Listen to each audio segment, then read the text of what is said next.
Welcome back to Swerve Combat. Michael Parenti joined by Sucre Ray Oliveira, bringing you all the action ringside from Bally's Twin River Lincoln. We just saw a very good opening bout between Kinjo Espada and Jeff Gonzalez, a fight that ended in a draw. And like you said, Ray, it's really a win-win almost for both sides. Gonzalez took a fight against a relative unknown fighter, comes out without a loss. It's a blemish, quote unquote. And for Kinjo Espada in his pro debut to step up like that against a fighter with that experience and to come away with a draw and even have the fight won on one of the scorecards, I think that's a good sign going forward for him. For Gonzalez, it's a loss. You know, as us boxers, we're going to say, guy, you fought a guy who doesn't box. You got a draw with him. And then, but for Espada, it's a win. Sure. He came out and got a win. I would love to see a rematch there. You know, Espada took the chance to go after a guy who's 4-0. Yeah. I can see Espada saying, give it back to me. I can win that fight. And do 6 rounds this time, and, you know, you have the opportunity. I will keep it to a 4. Yeah? I will keep it to a 4. I wouldn't jump up to a 6 for Espada. I think, you know, he only had one amateur bout. Yes, he had a bunch of Muay Thai fights in there, but it's a lot different in boxing, and he looked tired that last round to me. A different level of conditioning for different kind of sports, and certainly you saw that at play in this fight tonight. And I agree with you. That's a very good point. Why rush into the 6th? You and I remember many years ago when Nick DeLumba made his pro debut in a 6-round fight, and he was gassed toward the end, and I think he wanted, again, like Espada, to make a statement, which he managed to do in his pro debut. But I always go back to looking at fighters who've taken on tough tasks in their debut. Wilson Mascarenas lost his pro debut. He's won 9 in a row. Bernard Hopkins lost his pro debut and is one of the generational fighters of all time. My favorite fighter. You know, and so, hey, listen, one fight does not make a career. No. For Espada, and I think with CES. Especially when you come out with a draw with a guy who was 4-0. They are no doubt in this for the long haul, so you would expect that you're going to see a lot more of Kinjo Espada in that CES ring going down the road. And this is only the first of what we think will be many fights here at Bally's Twin River this year. So we're about to get into more action momentarily. We still have 4 more exciting bouts. We've got our main event, Alejandro Paulino, fighting for a title for the first time. And we'll talk about this more, the trajectory that he has been on in his career. But for now, we're ready for the next bout. We're going to send it back up to Margaret Cresta for the official introduction.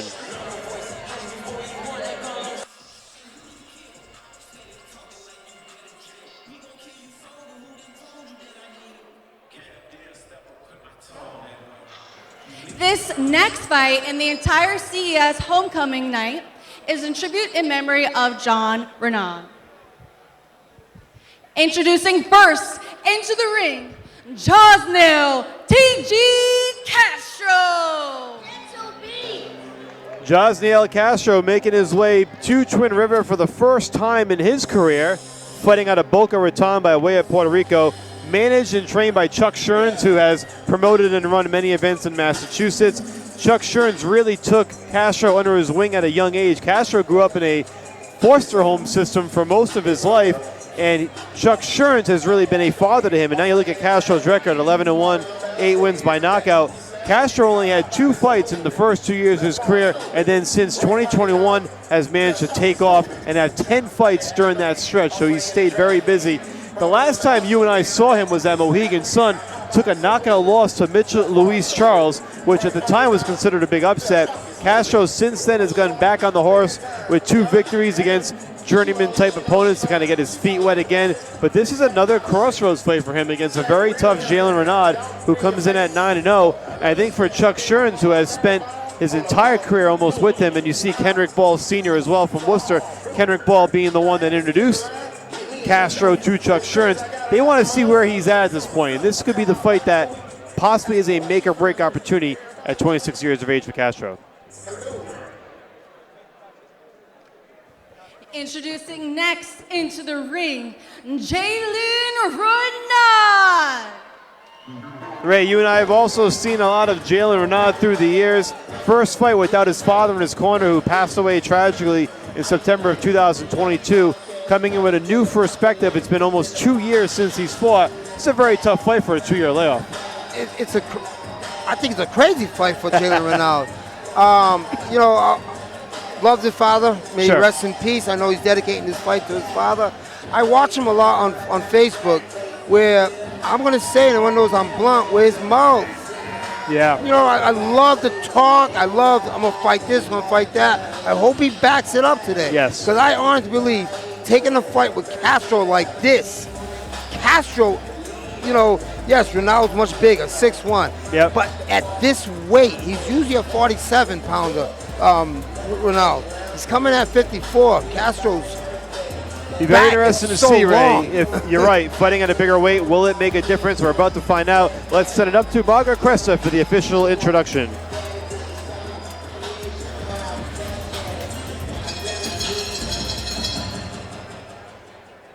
This 8-round fight is brought to you by High Octane Classics, and it's in the super welterweight division. Our judges scoring the bout ringside are Ken Ezzo, Martha Tremblay, and Eddie Scancio. And our referee in charge of the action inside the ring is Eddie Claudio. Introducing first, fighting out of the blue corner, wearing the black trunks with the blue trim, weighing in at 152 pounds with a professional record of 11 wins, 1 loss, with 8 big wins coming from way of knockout. From Boca Raton, Florida, welcome Josniel T.G. Castro. His opponent, fighting out of the red corner, wearing the black and red trunks, weighing in at 152 pounds with an undefeated professional record of 9 wins, 0 losses. This undefeated fighter has 3 knockouts from Springfield, Massachusetts. Welcome, boxing's favorite boxer, Jalen Renaud.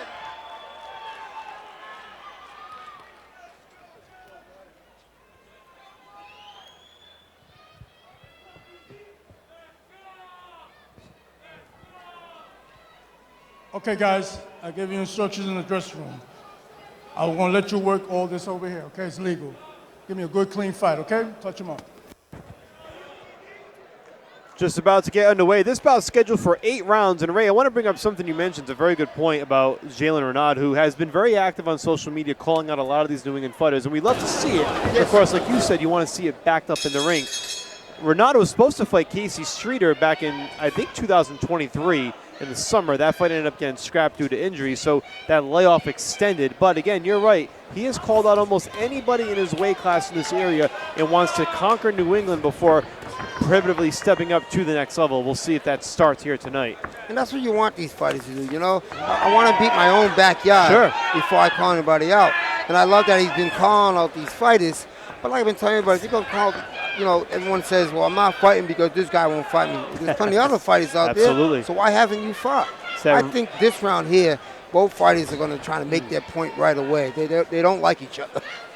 There seems to be some bad blood that's been brewing, and a lot of it probably is from the call-out in previous months. And, of course, Jalen Renaud, as you mentioned too, Ray, and this is something that I almost had slipped my mind, that fighting a lot heavier than we're used to seeing. He came in at 152. The bout was scheduled or contracted at 154, but typically he's been at 147 and probably capable of even fighting lower than that in the past. So you wonder if it's a conditioning thing or if it's just an opportunity that he sees, and so here he is taking it.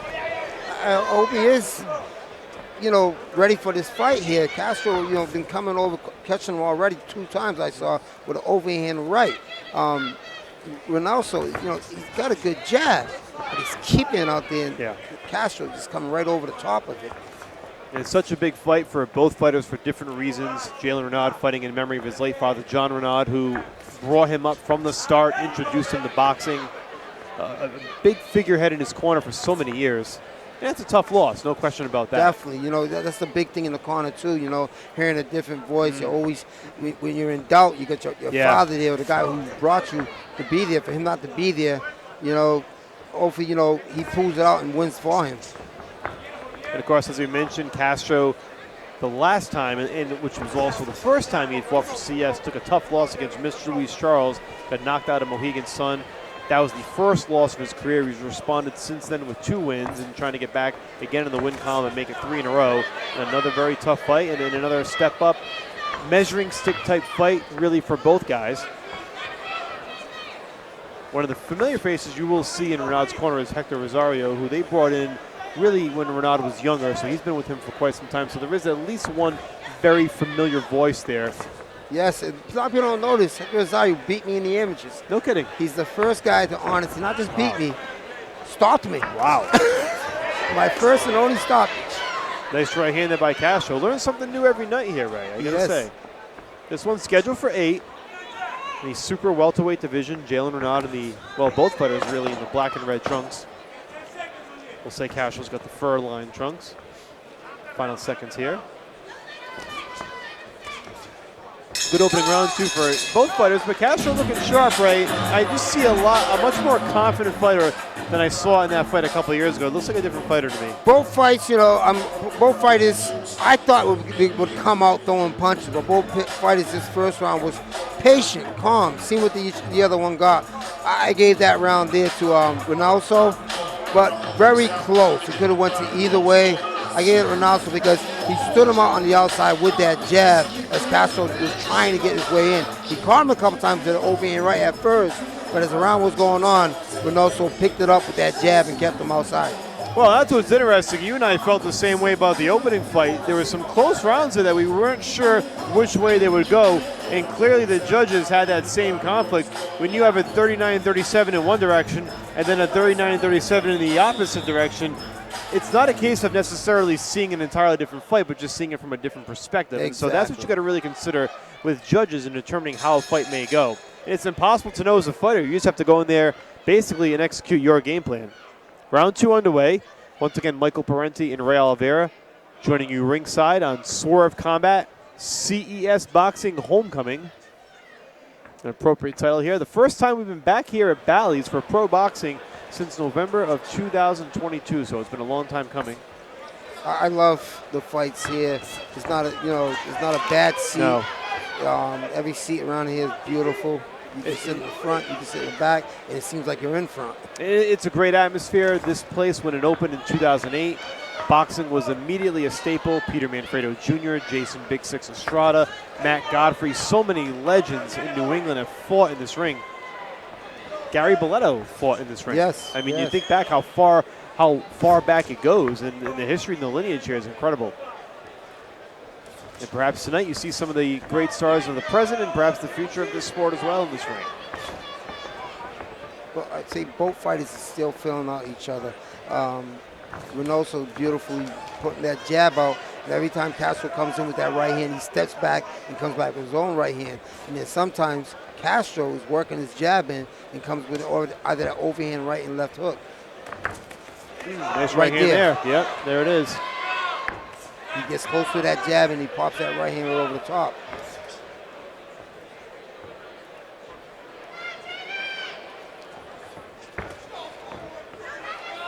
Nasso's keeping that left hand very low. That's why he's getting caught with that overhand right. Castro get that peekaboo defense. Look a little bit like Duran. Well, he certainly looks the part, and you can see why Chuck Sherns took an interest in him at a younger age, and they really want to see where this is going to go. You can look at Castro and see, you got them wide shoulders, good head movement, hands up high, and strong. And what we didn't even mention, he's only 26 years old. Oh, okay. I mean, imagine 12 pro fights at 26 is a very good pace. Yes. 11 Similar wins, 8 knockouts. Right, and a similar pace to Alejandro Paulino, who we'll see in the main event, who's also had, and he's had a few more, but it's good to see these fighters busy at this age, and you start to get toward the late 20s range, you've got a good 15, 16 fights on your belt. It's a little bit easier to turn that corner and take that next step forward. Again, that right hand. He's finding a home for that. He's very patient. He's coming in, he's not jumping in. He's coming in off that jab, Castro. He's putting that jab out and then popping that right hand right over the top. That left hook also that's what's setting up that right hand, the left hook. Final 8 seconds here, round number 2. Again, the nice hook there by Castro, catching Renaud on the way in. Much better round here for Castro. We've got 2 in the books. Don't go anywhere. We're going to bring you more on Swerve Combat.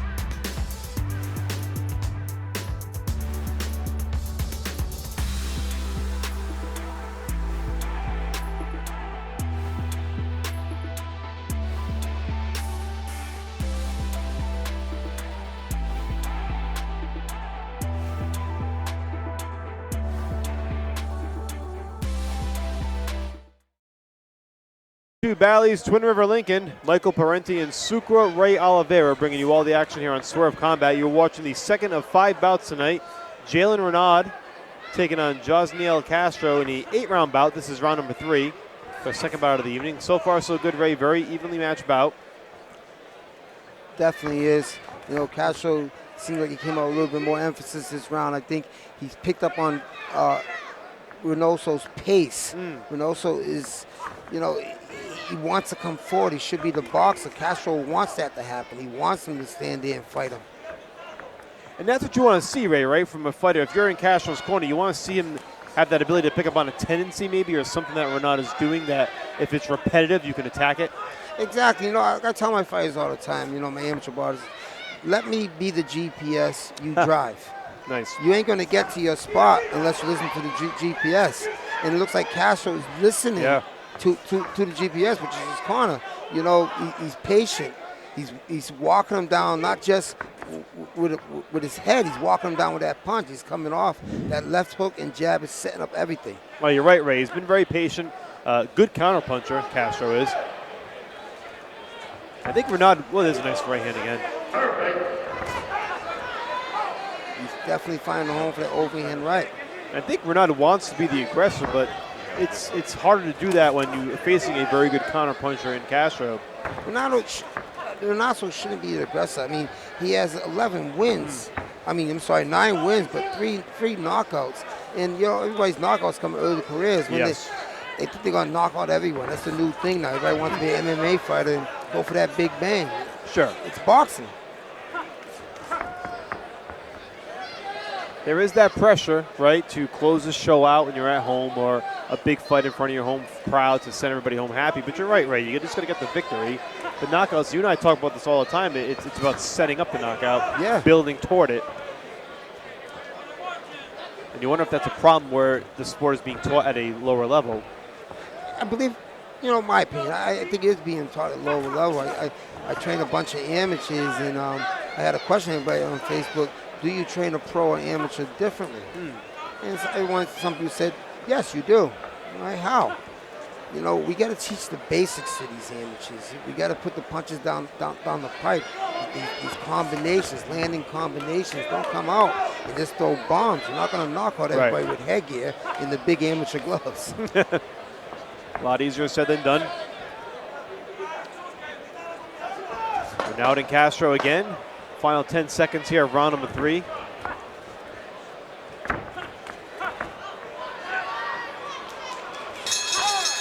All right, there's the bell. Ray, how you see it so far? I definitely give that round to Castro. He was countering the punches. He was doing his game plan. He was staying to his game plan and doing what he wanted to do. Where Renaud was trying to stay there and let's rumble. No, you don't want that. Get on your toes in all boxing. You're the bigger and taller guy. And again, you see Hector Rosario in Renaud's corner.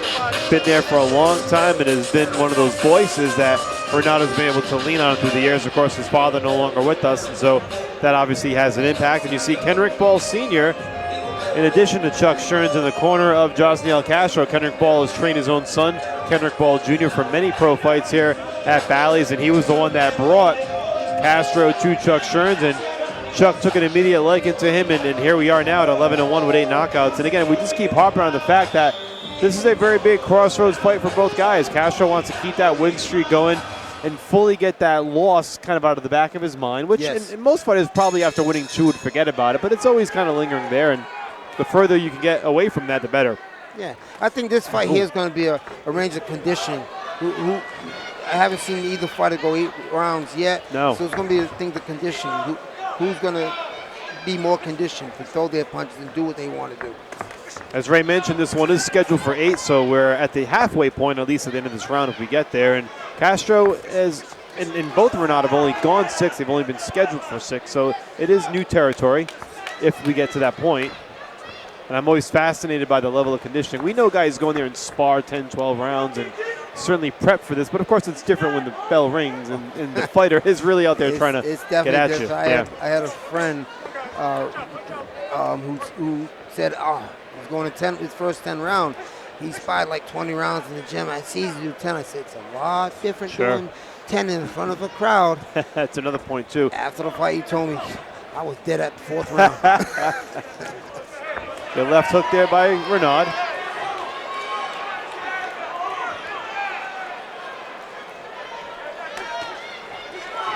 Renau's coming out and he's pressuring. You know, prove me wrong. I think he should be on his toes. Castro's going to want him to be there just so he can punch. But he's got to let them hands go to Castro. He's holding back those hands. I think he's looking for that big shot. I agree. I think he's had success early in this fight counter-punching, so perhaps now he's leaning more toward it and looking for it. And that can take you out of the game plan too, can it? Yeah, it definitely. He wants to keep the game plan. To my fighters all the time, don't fix what ain't broken. If your jab's landing, keep that jab going. Why go to something else? Add something to it. Don't take it away. 1 minute to go here in round number 4. This one's scheduled for 8 in the super welterweight division, rather. And also definitely winning this round so far. He's walking Castro down, which is where Castro's backing up. And he's putting his punches with combinations. He's not throwing one punch no more, Renaud, so he's putting in three to four punch combinations. No, that's a good point, Ray. You wonder if Renaud's starting to pick up some confidence a bit here. And on the flip side, is Castro just waiting for that perfect opportunity a little too much and has that tempered his aggressiveness? I think each fight is playing chess here. You know, yeah. It will come a time, you're going 8 rounds. Let's start playing chess and let me just win these rounds. I need 2 rounds, not 1 round after another. See, Castro's there, he's waiting. Before, he was walking in with that jab. He's backing up and waiting for Castro to come forward and counter it. That's exactly what it is. And now you see Renaud again, letting his hands go. Yes. 2-3 punch combo. Much better round here for Renaud, though he catches one a little bit on the way in there at the final bell. But again, we're seeing some improvement now, and perhaps we're seeing the confidence pick up for Renaud. Yeah, Renaud for that round there. He was being the aggressor, but Castro was backing up on him and was waiting to counter punch instead of using that jab. To counter off your jab, Castro. Don't wait for Renaud to come in. Renaud was landing 3 punches. He was jumping in, but coming in off that jab, his own jab, and landing his own combination. Well, it's going to be very interesting to see here now that we've reached the halfway point of the fight. I think both corners have had enough time to see how this fight could go, or at least what the other side can bring to the table. So now I think this is the time where you want to make that adjustment midway through and maybe turn up the pressure a little bit. I think if you're Castro's corner, like you said, Ray, you want to see a little bit more aggressiveness there. I definitely want to see a little bit aggressiveness on Castro. I want calm aggression. I don't want him to rush in on him. He was doing calm aggression. He was working in with his jab, coming with the right hand, using his hook. Then after his hook, come back with the right hand. Because Renaud was the one waiting. But Renaud, his corner adjusted and said, look, we're going to be aggressive. We got to be aggressive by landing 3-4 punches. We ain't going to be aggressive with 1 punch. Round number 5 underway. Once again, you're watching us on Swerve Combat. Here comes Jalen Renaud again, letting his hands go. 2-3 punch combo. And right back to that stiff left jab. Nice left hook by Renaud. That's what he's got to get back to now. Castro's got to come up with that left hook. Good early action here in round 5 on Swerve Combat. Michael Parenti and Sucre Ray Oliveira with you all night. Renaud in the black and gold trunks and Castro with the fur lining down the side. So now, in the rounds that I had him losing, what he was doing is he was waiting for Castro to come in, and he was stepping back, and it gave Castro time to counter. Now, as soon as Castro comes in, he's standing his ground with Renaud and coming back with 3 punch combinations. So right there again, he's coming back with his own combinations. He's not backing up. He's standing his ground and letting his hands go. He's definitely been busier, and you wonder how that influences judges. Sometimes you and I sit here and we look and we try to measure which punches are more impactful, but some judges look at volume, and that's important. Yeah, volume. Everybody know I threw volume. It didn't help me a lot of times my world championship fights. You said volume records. Yeah, you know. He's throwing more volume now, but he's snapping Castro's head back. Yeah. He's putting the weight into his shoulders and his hips. And Castro looks like he's trying to charge in a little more than we saw in rounds 3 and 4, to his credit. Maybe not enough yet, but it's there, and we know he has it in him. And you wonder if it's a pacing issue, too. Both fighters knowing it's scheduled for 8. It's a different game. but there's a line between pacing and then just yes. sitting back and not being aggressive. When you stop pacing yourself, you're also losing rounds. 1 minute to go here in round 5. Again, we're scheduled for 8. Nice combo there by Castro. See, he's the person who's lands some 3-4 punch combinations. That's really the theme here, is just the volume and who brings it a little bit more than the other fighter. See, Castro is on his toes. I don't like that. I like him to sit down. Go back to that Roberto Duran you was doing. You don't sit down and dance with your shoulders, not with your feet.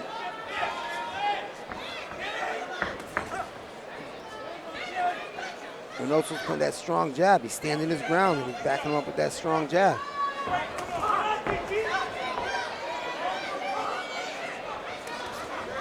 There he goes. And also walking him down and letting them punches go. That's what Nelson wants to keep him on those ropes. Make him circle, make him backpedal. And there goes Renaud again, charging in here in the final 10 seconds of round 5.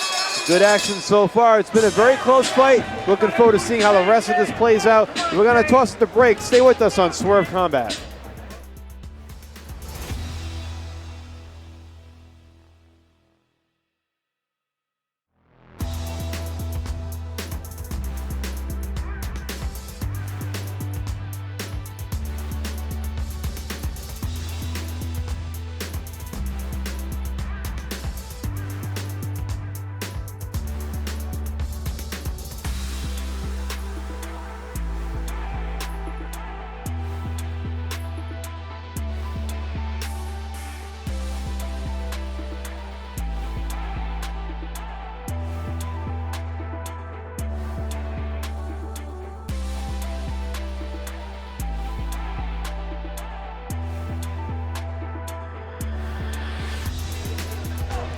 Welcome back to Bally's Twin River Lincoln. Thank you for joining us on Swerve Combat. Michael Parenti and Sucre Ray Oliveira bringing you the second of 5 bouts here at CES Homecoming. Jalen Renaud taking on Josniel Castro. We're just about starting round 6.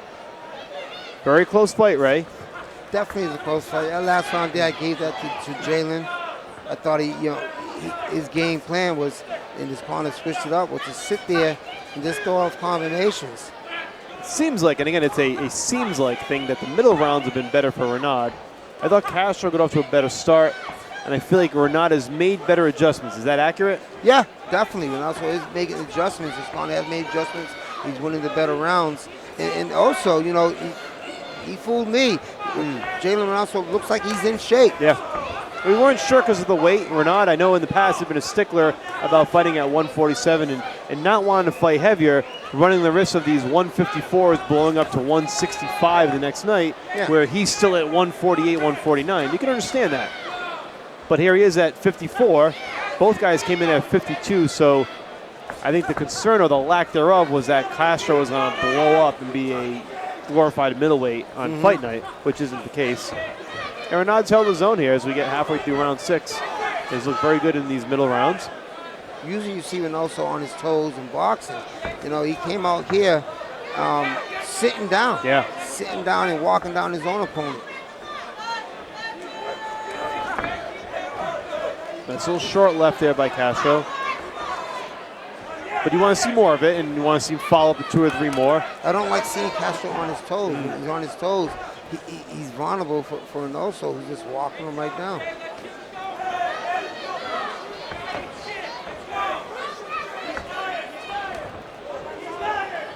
Good overhand right there by Castro. Trying to be a little more aggressive here, Ray. Maybe he's taking your advice from the side here.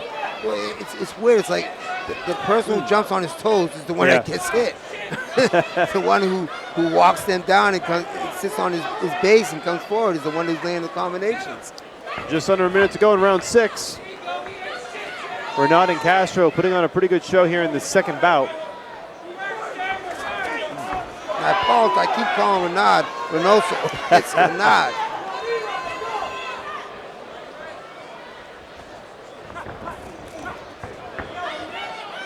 See, combinations. The person who throws 1 punch will get connected. The other person throws 3-4 punches.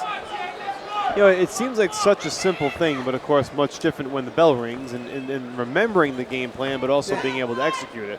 That's why the corner has been sometimes verbal on that, not giving a bunch of direction, but more verbal on let's stick to the game plan. What is the game plan? There's the bell for round 6. So, Ray, in a sense, when you're talking about working it from a cornerman perspective, which you've done so many times in your career, is it safe to say that sometimes you have to remind a fighter to just stick to the basics? Yes, Yeah. they fall off the plan. Just like I said, when we listen to the GPS, we always think, the GPS is wrong. I'm going to go this way. You know, it's going to be traffic. I know the way, Yeah, the GPS isn't wrong. The other person in there taking the punches. That last round here was a tough round. Each fighter was switching up every 30 seconds. Renaud with him 3-punch combination. Renaud and Castro land 3-punch combination. I would have to give that round, in my belief, probably to Castro, because I thought he landed much more stronger punches. Well, we have 6 rounds in the book, so it's hard to tell how this is being scored thus far, but perhaps Renaud has a slim lead and maybe could do more here in these next 2 rounds to either cinch the fight or perhaps he's behind. Again, we don't really know. I have right now 3-3. Could be. These last 2 rounds, I say, could call the fight. These could be what you would call the championship rounds, right? Come down to the final 6 minutes of the fight. The good thing will be if we get another draw, we get another match. You get another matchup. You get another rematch. Well, that's the quality of matchmaking that CES brings to the table with every fight. These are well thought of, evenly matched bouts. You saw that in the opener. You're seeing it again here with Castro and Renaud. Renaud's right eye is a little swollen, almost closed there. Could that eye help Castro, who will be walking in, throwing that left hook? I feel like, Ray, while Renaud has been aggressive, he's also been careful, right? There's a way to be aggressive without being reckless. Yes, that's why I call it calm aggression. I tell a lot of my fighters, be aggressive, but calm aggression means just don't rush it. Right. Come in with that jab. Come in with dancing with your shoulders. Almost halfway through round 7. Again, we're scheduled for 8. Renaud in the black and red trunks and Castro in the black and red with the gray fur trim. Both players trying to launch a big right there. Both missed just slightly. Castro was definitely landing that left hook on Renaud's right eye. And you're right, it's been swelling up a little bit on that side for Renaud. Yeah, if Castro keeps going to his left and just throw off that left hook, and that right hand can come right over the top. Renaud keeps dropping that left. Even though it's working for him there, these guys got to pick up that shoulder. There it is. Castro picking up the pacer a little bit in these closing seconds of round 7. And you wonder if his corners instruct him by saying, maybe you fall into a little bit of a lull in those middle rounds, and now it's time to put the foot on the pedal again. Show that conditioning that you've worked for. This is Castro's weight class. He fought this weight class. Renaud is moving up. We don't know if he can carry his weight class. Is he tall? Yeah. Does he look like he should be in his weight class? Yeah. Let him prove it to me. It's a very interesting dynamic because he could be a very fitting 154 or a taller 147, right? Yes, and it just comes down to where you're comfortable. Can you make the weight over the course of time? And you know how that goes, Ray. As fighters get older, they tend to move up in weight. A lot of fighters think, I walk around 180, so, I probably could fight 165. Nah, it's not. Walking around and training, 2 different things. Exactly.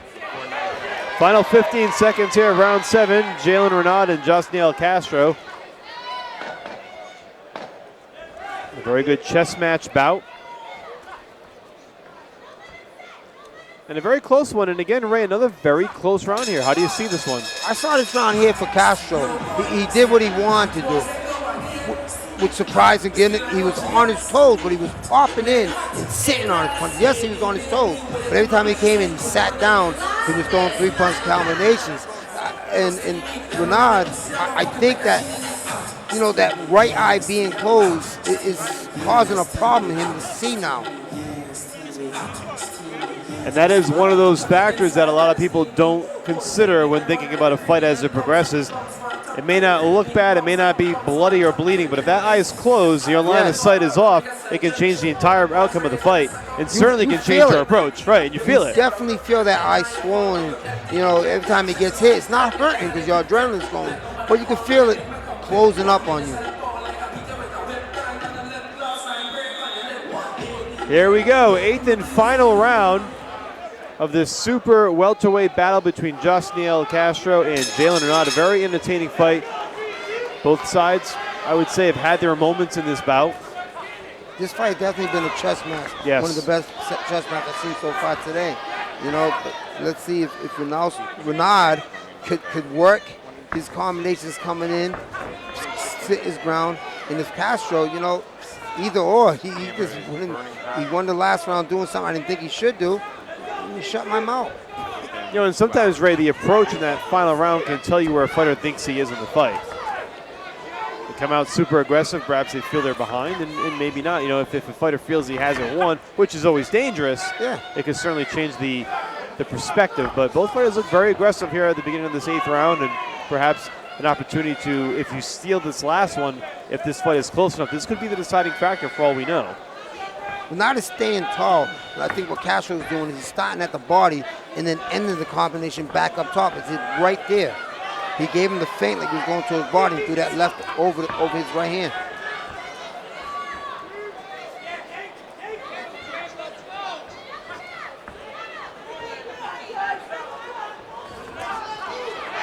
See, this is where Castro should let his hands go right there in the middle when he gets there.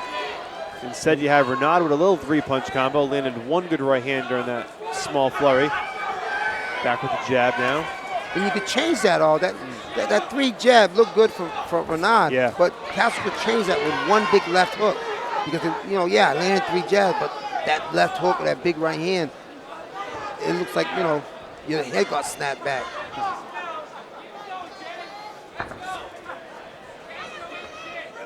Tough round to call thus far. We still have a minute to go. Beautiful straight right by Renaud. But he got to put it back on combinations. That calm aggression by Jalen Renaud, as you talked about, Ray. Combination is going to win this fight for either fighter. Got to put them hands together. One punch ain't going to do it.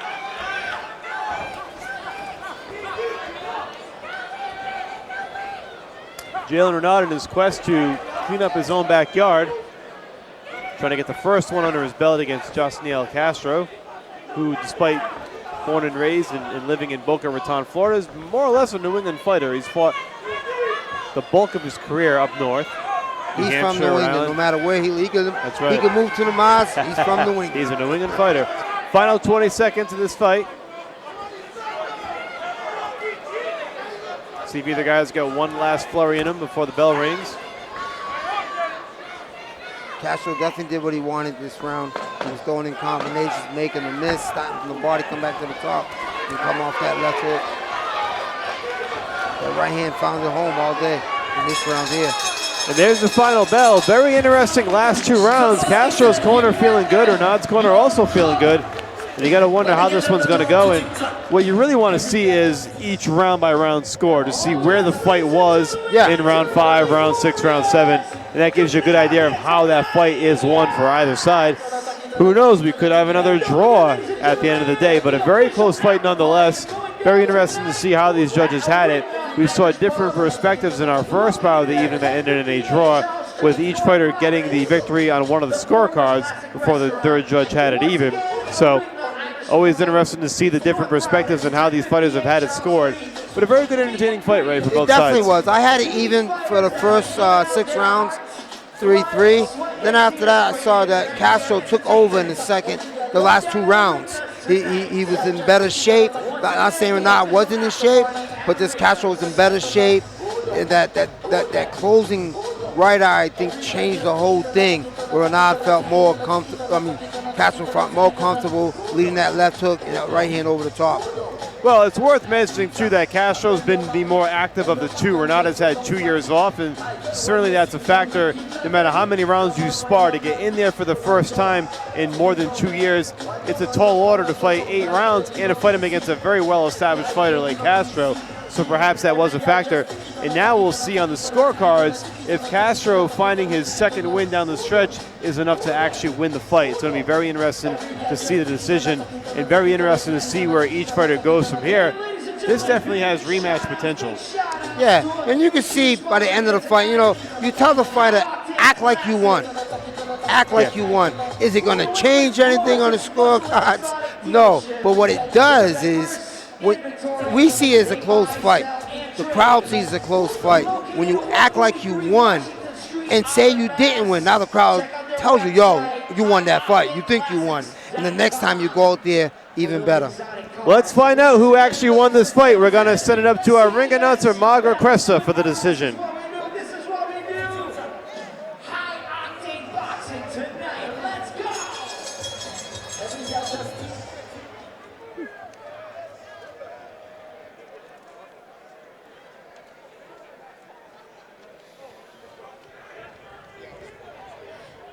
Ladies and gentlemen, give it up for these two fighters one more time.